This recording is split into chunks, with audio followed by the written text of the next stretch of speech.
This is the Final Word Cricket Podcast, Season 17, Episode 34, the final episode of this season. Adam Collins with you, Jeff Lemon with me on the same time zone as me. What a novelty. And we have plenty to get through in a very busy week. The Shield final, grade finals, contracts, schedules, venues, Olympics, existential dread, but also the start of a new county season and other nice things besides. Oh, and the IPL. That's at the end of the show for those who, like us, aren't watching it. But Ben Jones can bring us all up to speed. We're here for Maurice Blackburn Lawyers. More to say about them in just a moment as I welcome Jeff. Hello. Hello, nice to be here. We are ready. Yes, we're almost at the end. I think when we do the next weekly show, that'll be the start of season 18. So whatever happens up until that point will be season 17. We're fast and loose with these things. We figure them out based on vibes. But I think it's a good handover this week. Shield finals done. County cricket hasn't started yet. So once the first red ball is bowled formally in England, it'll be the start of a northern season. It's been a big old season, number 17. I had a quick squeeze before we started recording today. So this is the 34th ep as far as like how we count weekly episodes and interviews. There's been about 25 story times, 4 or 5 book clubs. There have been 8 Final Frontier episodes, roughly 90 daily eps when you include the Champions Trophy, Women's World Cup, England, New Zealand men, Women's Ashes, Border Gavaskar, which takes us to roughly 160 episodes across the 6 months. So, you know, when we talk about 250 plus, we really mean the plus bit across the 12-month cycle, which is brilliant. And the other thing to note is that throughout season 7, Maurice Blackburn Lawyers have been with us, Australia's #1 plaintiff law firm. Well, great news from our perspective and hopefully for the audience as well. And certainly we like to have these relationships extend season after season. And Maurice Blackburn will be with us for both seasons 18 and 19. That's been confirmed during the week. So I'm thrilled to have them back with us. They've been awesome to work with. And they've got a great story to tell, Jeff. We're proud of our partnership with them. And so it'll continue for at least another 12 months. They're back, baby, like their opponents in the courtroom. You can't get rid of them that easily. Tenacious. They'll hang in there. They'll represent the rights of workers, which is a thing that we're interested in on this show. So it's a nice fit. Yep, it absolutely is. We will keep telling you their story in varied ways. I know that most people know about their history and why they're there for working people and superannuation insurance, but there's so much more to it. Now we'll have the flexibility to go into all of that in seasons 18 and 9. Jeff, my own season kind of starts tomorrow. I know I've played a game already, but I'm off to Spain for a cricket tour playing as soon as we get off the plane in Barcelona, going straight out to baseball. That'd be weird playing on a basketball court. On a baseball diamond, how would you describe it? Baseball. Yeah, it's a diamond. Yeah. Playing out there a couple of days and then into the Barcelona hinterland on Saturday where we've hired a minibus. We may end up as part of a true crime podcast given the way in which we've hired it. But, you know, one step at a time. So that's an ODB trip, which I'm most looking forward to. The county championship is starting this week, so more about that in our England section later. We've had plenty of county interviews already on the feed. Well, 2 of them so far with Sam Robson and Jack Leach. Keaton Jennings coming out on opening day on Friday from Lancashire. That Jack Leach episode came out yesterday. There was lots of interest in that online yesterday. So, yeah, these are totally worthwhile doing at this time of year when there is so much attention on the England game, which makes for a nice time of year for us. And various things going on. Another thing that's going on is we might have a job for you. If you're listening to this show, if someone who's good at making digital content, we want someone doing that gig. We want someone who, ideally, cricket, but more importantly, your way around social media and you know how to use all of the different apps and use all of the different programs that you need to create good video content and other stuff out of what we're doing on the show. So we're specifically looking for a young person because that's where the cutting edge social media stuff is happening. And we've both got a 4 in front of our age these days. So it's improbable that we're going to be living right in that space ourselves. We're clearly not. So yeah, we're keen to make an investment in a full-time position. It's not a casual or a part-time job. We've had those in the past. We want to go all in on someone working in the UK, able to work at roughly the same time of day that I'm working. The idea of this is that we want to up the ante and this is the right time to do it. So having proficiency in Premiere Pro, in Canva or programs like that is really important, but also having a sense of digital strategy, having ambition. If you want to do as other young freelancers have done and be a bit of an all-rounder and become a journalist with extensive digital skills, you get a chance to do that with our platform and hopefully you outgrow us after a year or two and away you go. So yeah, we'll have a job ad going up on social media, maybe even as early as today, and you can get in touch and we'll go through the formal process, which will be a bit of fun. So I'll let your people know. And I will say, if you're not on a European time zone, but you are brilliant, get in touch anyway. We might be able to find a way to make it work. Indeed. Jeff, into the main part of the show today. The obvious first place is the magnificent Sheffield Shield final in Adelaide to end what's been a brilliant Australian season when you consider in totality the start of the Shield campaign where there was so much attention ahead of the Border Gavaskar series. Those India test matches were top class, so much interest as well when Australia's men went to Sri Lanka, when the women blitzed the Ashes against England at home as well. There was that T20 World Cup right at the start where New Zealand won the trophy, which was significant. Can't really argue with what's gone on in global cricket through 24-25, and it was fitting that the domestic showpiece final, which from time to time has been talked down as being a bit of a relic of a bygone era, that we got an absolute belter that went all the way to the end. And we got a result that clearly meant so much to people where it happened. I was tuning in and out over the weekend. I was at a wedding, and every time I turned on a radio for about 5 days, there was Bharat somewhere talking to somebody on any strand of the ABC or wherever else. Go on, walk us through it. Well, I was just going to say, credit to our mate Braden Ingram on that front. He came up to me at Melbourne at the Test match this year as I really want to do the end of the Shield season on radio, and we kind of hatched a bit of a plan, and it came to fruition with him doing it on SEN, which was terrific. So Braden, who we've toured with before when he was a youngster, hoofing it around on about $1,000 around England in 2015 and getting a real crack there. And of course, as you say, working with Bharat. And yeah, and what a beautiful sound it made through the radio too, Jeff. Like, so you don't expect that with domestic cricket, but like it sounded like a test match. There was so much passion in the crowd. 29 years the wait for South Australian fans to see them win that trophy, and then rolling Queensland on the first morning for 95 after putting Queensland in. Jeff, I'm not sure what you thought when you saw that come through on your phone that Nathan McSweeney had won the toss and fielded in a Shield final, which is virtually unheard of given that a draw is good enough for the home team to win. But he clearly saw the conditions would be favourable, and Brendan Doggett did the rest. And I suppose it's the old, you can't lose it in a session bowling, but you can lose it in a session batting. If you need the draw, maybe that is actually the better way to play it. But it gave them the opportunity, Brendan Doggett, that big summer where he was in the test squad, where he's suddenly sniffing around the top level. There's been not an expectation, but a sort of considered possibility for probably 5 or 6 years now that he's the kind of player who might get there one day. But the fact that he's now within striking distance of that, and then a performance like this, we've always said on this show, Shield final runs and wickets count for about 3 or 4 times the weight as they do through the season. So he might be on his way.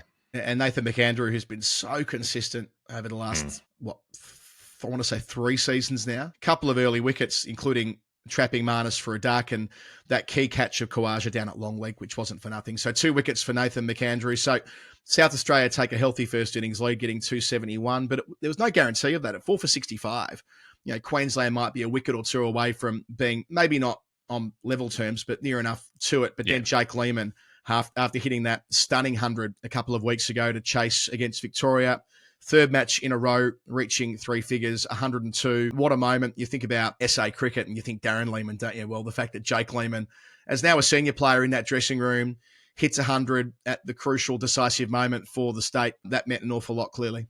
It's one of these things with parent-child relationships in sport where people can be very down on it. You can have players who get more of a run or an easier run than you might expect because they've got that family name. You also get players who find it a lot harder and they've got to carry the burden of that name if they're not the same kind of player the parent was. Darren Lehmann was a much more prolific batter, scored much more heavily, made many more hundreds, but he also did it sometimes in an era where maybe that was easier. Maybe scores were higher through a lot of the Shield cricket that Darren Lehmann played. So you've got that assessment of the modern age versus the historical one. And in this context, with Jake Lehmann has done something now that means that he doesn't just have to be Darren Lehmann's son. He's someone who's done something on his own for South Australia to get them a title for the first time in decades. And we talk about the last time they won the Shield all the time on Storytime. That drawn match, 9 wickets down in 95, has been something that's stayed in the memory so vividly for South Australian fans. Now they've got this one.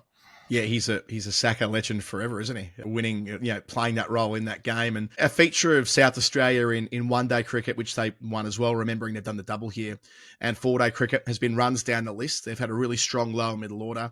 And so it was with Ben Menenti and Nathan McAndrew making runs at, I think, 8 and 9.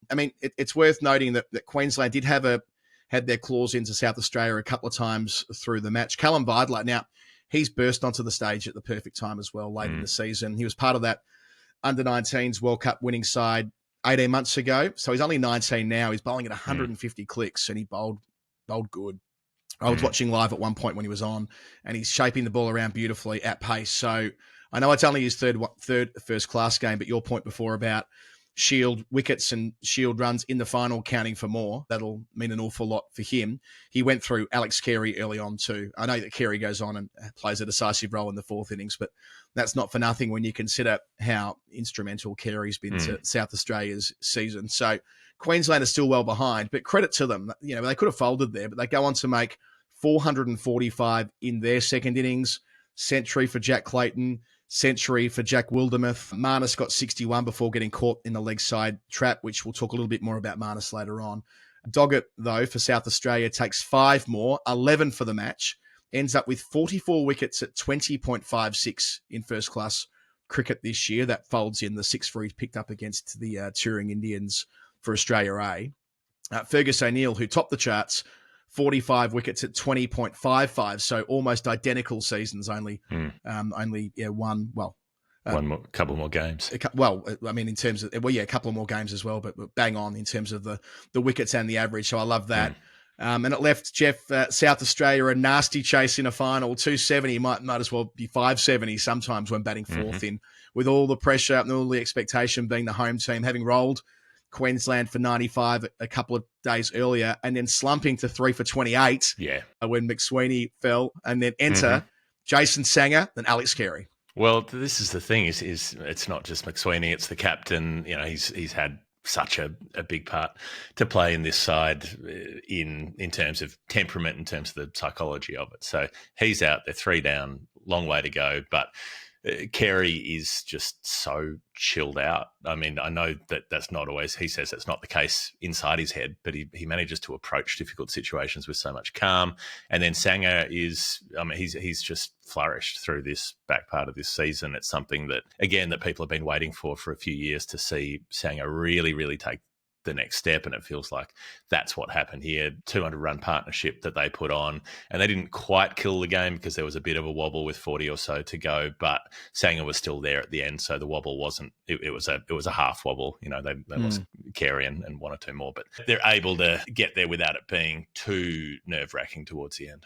What a great story. Well, both of them, really. Let's deal with Carey first. He leads the first-class runs around the country, 957 of them at 60, and a better average, yet still at Shield level. That brilliant century in the second test at Gaul, flawless with the gloves for a second summer in a row, remembering that I think he had the best ratio ever for a wicketkeeper in a calendar year in 2024 for catches on stumpings versus missed opportunities. So he's right at the peak of his game. And I love the fact that he started the season making hundreds for SA to get them going, and he's finished the season doing the very same thing, making 105 here. And then Jason Sangha, I mean, we've all seen the clip of the winning runs, but 126 not out. A lovely interview with him, with Dan Brettig in The Age today, about his decision to leave New South Wales, the pressure of being a teenage prodigy, of making that 100 against the touring English as an 18-year-old, and kind of like Constas in some respects, like this next man coming from New South Wales who is bound to be a global superstar, the comparisons to Tendulkar with his technique and that type of thing. And then it just didn't work, right? You know, there was a massive slump in his career, dropped repeatedly from New South Wales, ultimately released by them, goes to the Redbacks. They're not called the Redbacks anymore, are they? Goes to South Australia and doesn't get picked either. They make him get runs at club level. They make him earn his cap, and he said that was the best thing for him, that he wasn't spoon-fed, that he had to do it the hard way. And he finishes the season with 704 runs at 78, 300s when it mattered most, 126 not out in the Shield final chase. He's only 25. And as Brettig put in his piece today, you wouldn't doubt that he'd be in that squad for Australia A when they go to India. Because if you're going to pick blokes on form with high ceilings for these Australia A teams, well, he meets the criteria on 2 fronts. And also, again, that point you made before about it means so much more when there's the focus of a Shield final. At 25 years old as well, it's just about the perfect time to really click batting wise. You know, that you go through the back half of your 20s where if you've sort of figured your game out by then, you know, there are a lot of players who don't do it until 30, 31, 32. So if you can be one of those players who does get there at 25, 26, it gives you so much more possibility and so much more opportunity to make the most of that. So those great scenes, Jeff, with the pitch invasion. Communicated with our mates in Adelaide, Clemo and Brad, Gus saying, you guys better be on there straight away, like it was in 1996. And of course they were. Apparently the Saka prepared an enormous flag like they had in 96, that striking image of the flag running out to the middle. And that was all there ready to roll. And great moment for South Australian cricket, having spent so much time at the bottom of the ladder, having been a place for the place where people found their second chance and often that didn't click. But this time it did, with, I think, 8 of the 11 having started their first-class careers or first-class journeys somewhere else. So credit to them for getting it right when it mattered and doing the double, which is pretty special and pretty unusual for it to happen for a state that's kind of, well, New South Wales used to do it routinely, but it doesn't happen too often in the modern game.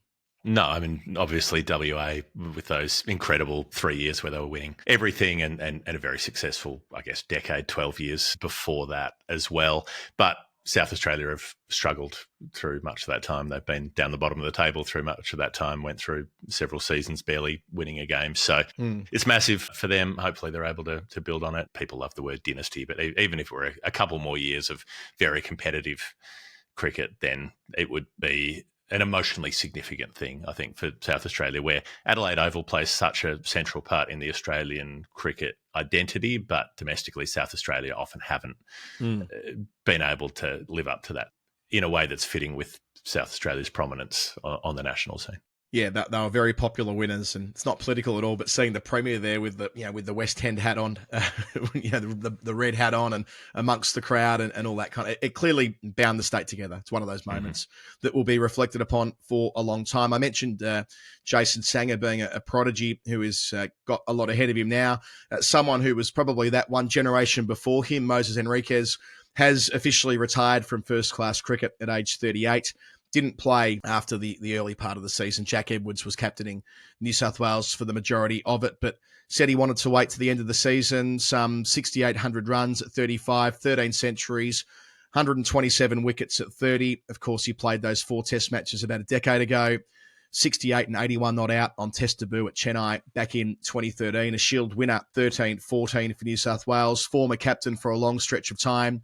He'll still play in the One Day Cup and captain the Sixers next year, but the end of a career that in some ways he'll feel fulfilled. Of course, representing Australia in 3 formats is absolutely not for nothing, but there'll always be part of him, I'm sure, that when he was on the way through, he was going to be the next big thing in Australian cricket. Didn't quite work, but still a job well done at state level for sure.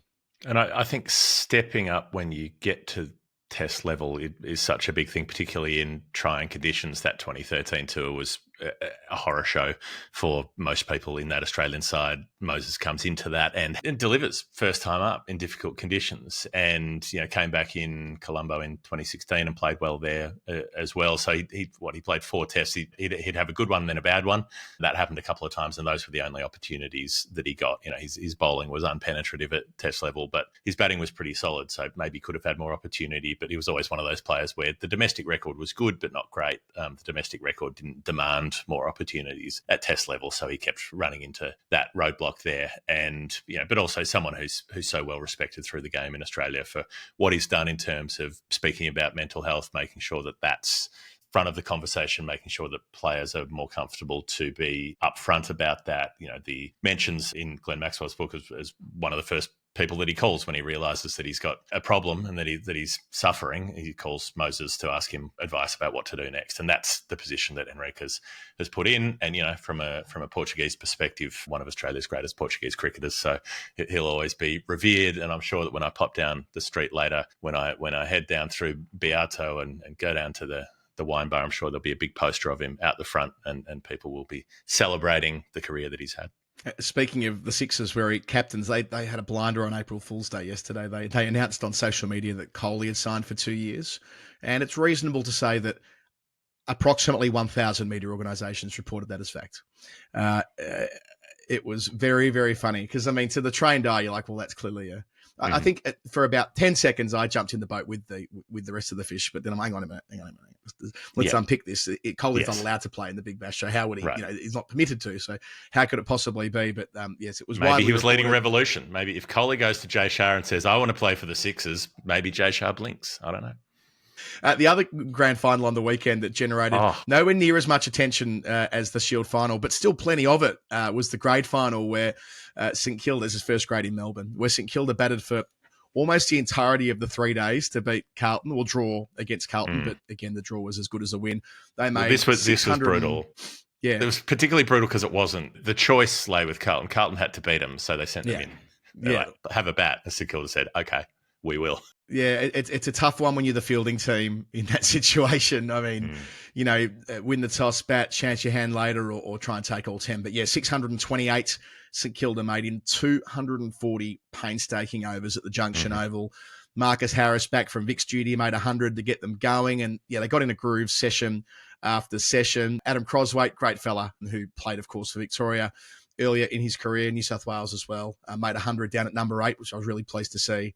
I texted him quite late, and they were very much still out, the St Kilda players, into the night. I think it was Monday, must have been finishing on a Sunday, deep into Monday morning. So on the flag, it said that the 2042-2025 season, there was a misprint with 24-25. They could have batted till 2042 at the Junction, the way they were going at one stage there. There's been some chat, Jeff. I don't know if you've caught this. There's been some chat, and I think this has been gone all the way to the administrators where they're considering it, to bring in compulsory closure for grand finals in district cricket. I'm against that. I reckon you've earned the right to do what you want. If you finish top and that's the form, fuck it. Bill Laurie batted for 3 weekends across 5 days when Northcote did something similar back in the mid 60s. So there's a history of this type of thing happening. I don't know. I get why people are pissed, and I get that it looks weird, but if that's always been the form of these finals, the obligation is on the team that finished second to take 10 wickets, right? Right. And I think there's been so much losing of the idea of the concept that taking wickets should matter in cricket matches, because we're so conditioned to limited over stuff where it's not always the most important part of the equation, runs versus runs. It doesn't actually have to be the way that it is in a game where you need to have enough attacking bowling options to get people out. You need to be good enough to bowl well, not just to bat well and contain. So effectively, if you have compulsory closure, you make it a limited overs game. It's just a longer version of a limited overs game with different tactics involved. And God knows I don't want to relitigate the 2019 World Cup final. But the thing that bugged me about that was I was like, the team that took more wickets lost the game.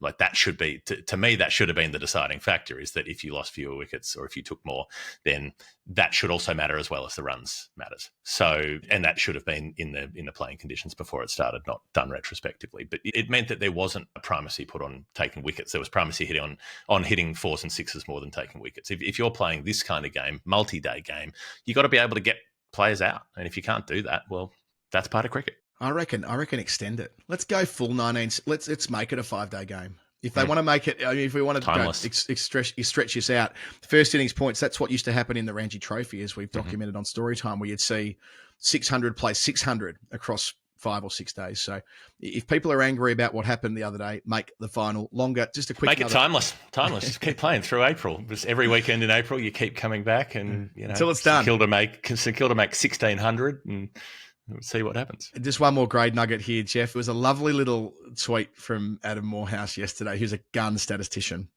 Love his work across New South Wales and ACT cricket. And Pat Rogers shared it with us on our Sleuth group. The leading run scorer in all first grade cricket across Australia this year, none other than the Caxi zone, the final word zone, Will Basisto.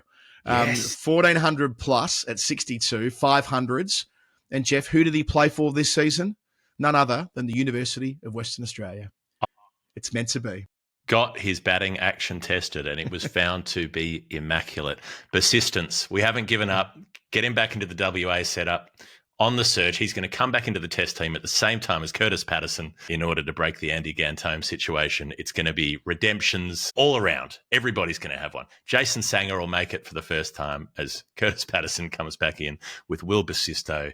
There'll be a complete cleaning of house. Maybe this is England 2027. The new club will come through and clean sweep it.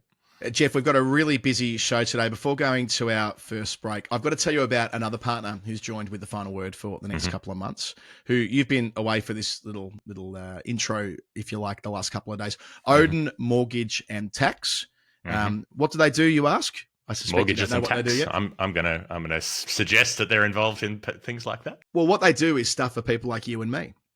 They work for Okay. Australian expats. So this is the organisation who have helped over 2,000 Australians who are living away from home with mortgages back in Australia or their tax arrangements. So, I mean, I know that from firsthand experience, so do you, Jeff, that trying to deal with two tax systems at the same time can end up getting you into a terrible tangle, and trying to do it on so your own. confusing. It is, and like, I'm very, very bad at numbers. You know, I've got a spreadsheet full of cricket stats, but they're the only numbers that I understand. Everything else, I'm like, I don't know how any of this works.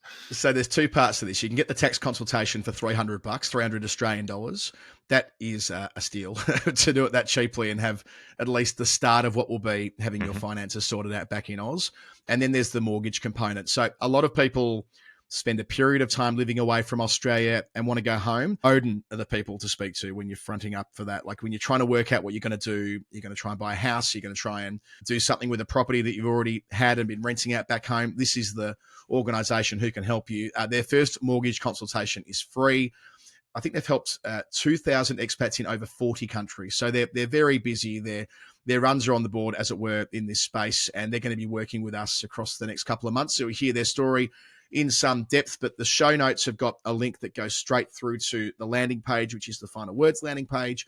And if this is you, and if you're thinking about how you can conduct your financial affairs back in Australia whilst living elsewhere, and I know that like stacks of our listeners, Jeff, are in that boat, aren't they? Like there are so many Aussies who are part of our Final Word crew in England or in the States or whatever else. This could be a timely moment to jump on that link and get a consultation with these professionals at Odin Mortgage and Tax. Get in touch. The details will be there. We'll be back just after the break.